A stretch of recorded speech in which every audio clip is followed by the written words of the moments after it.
What's happening? Another post for the archives and for posterity. I was doing more thinking. Just got out of the gym. Exercise does free up thought. And I've been listening to some audiobooks that have been edifying the spirit and clarifying the mind. And I don't know, let me take out one of these headphones. I hate that weird no feedback feeling. I noticed one thing, and I've been dabbling in different dimensional awarenesses, and consciousness is all things. You can't be conscious of you even being conscious if you're unconscious completely or asleep. Even though you can be, there's a technicality into it, but like I was saying, there's levels to this. Well, you're in a reality that you may or may not like.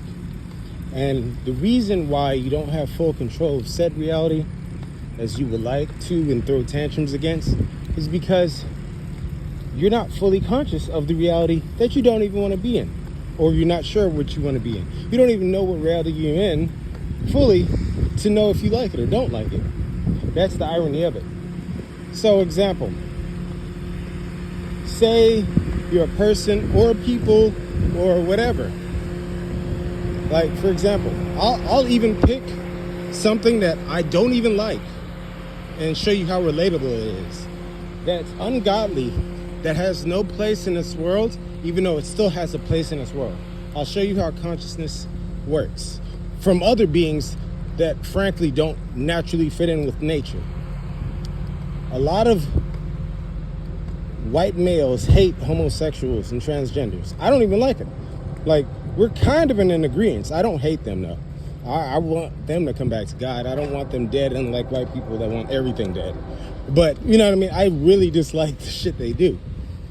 But when you go to the Charlie Kirk memorial or whatever, and when the homosexuals pulled up their dating app, what is it, Grindr, you found that a mass majority of people that attended the Charlie Kirk that are full-blood American, whatever that means if you're white, and you're Republican and you're anti-homosexuality and all that, and you're pro-Christianity, well, a lot of y'all are on the app.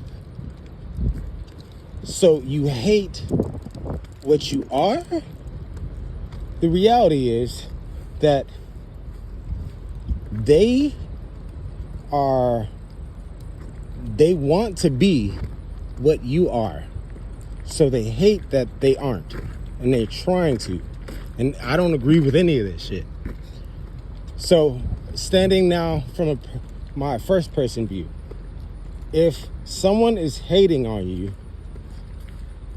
there's a high likelihood there's envy. Envy is the most cruelest thing, as the Bible says.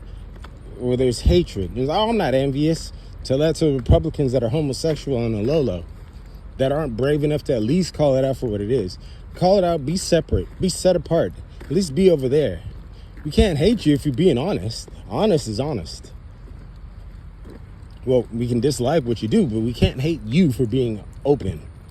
At least we can safely guard our children, guard, everything. We can put everything in its place. But envy is cruel as the grave. It's the most wickedest thing on this planet.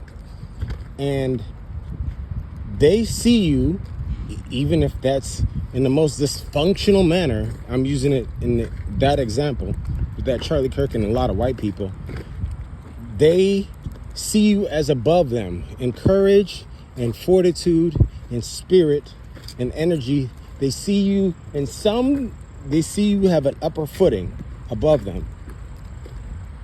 And the difference in between those spiritless people, at least some of them temporary, some of them permanently, and the spirited ones, some lost, some not, some confused, is you have the fortitude to put the energy where it belongs, is within yourself, and stand on that ground. The only mistake you make is not realizing the full reality of what's going on around you.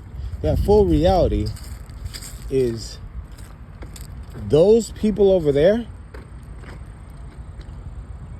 they like they know their consciousness and they can work underhandedly because they're more consciously aware. You are unaware of their consciousness. So you are not accepting what they really are to the fullest, as they are more aware of you than you're aware of them. These people are underhanded, they're jealous, they're envious, they're wicked beyond reproach. They're, you know what I mean? They're reprobate minds. Not saying reprobate minds can't be more envious, as you can see, this is Charlie Kirk, of other reprobate minds. It's like, because those people at least exhibit, they do ungodly things, but they still have a godly trait of courage. You see, God doesn't, he's like, okay, I'm not gonna split hairs. This is of me, but they're using it in the wrong manner. But it's still of me. Courage, strength, power, like being able to stand on your own too. This is the breakdown that consciousness needs to be in. For example, God told his people to go fight the giants, but those people didn't see themselves as strong enough or didn't have the faith. And many times in the Bible, many people that God spoke to, those people didn't have the wherewithal or the fortitude to stand on what God already sees, but you're blind to. God is the source of all consciousness. We are only a speckle of that light within us, but a very powerful light nonetheless. And we pick and choose when we cover that light and we expose that light.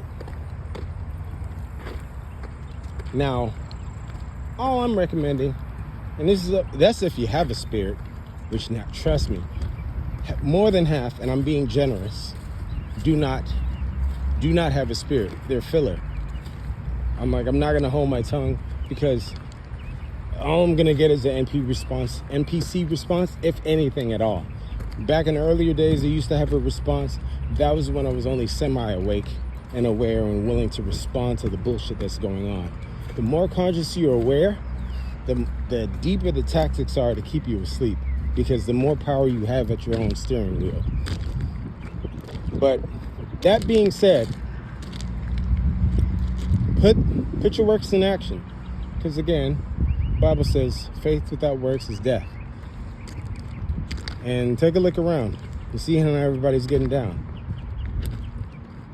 Quote unquote FBAs are fearful, even though they say they're the people of the Bible, and God has shown his work and wonders with evidence time and time again in memorial, that we don't need the reprobates. We need God and his principles and his laws, statutes, and commandments. But first, you need to cultivate your spirit. I think that's what I'm gonna tell it. Just one word. Anyway, God knows your value. As I always say, the question is, do you? You know the rest.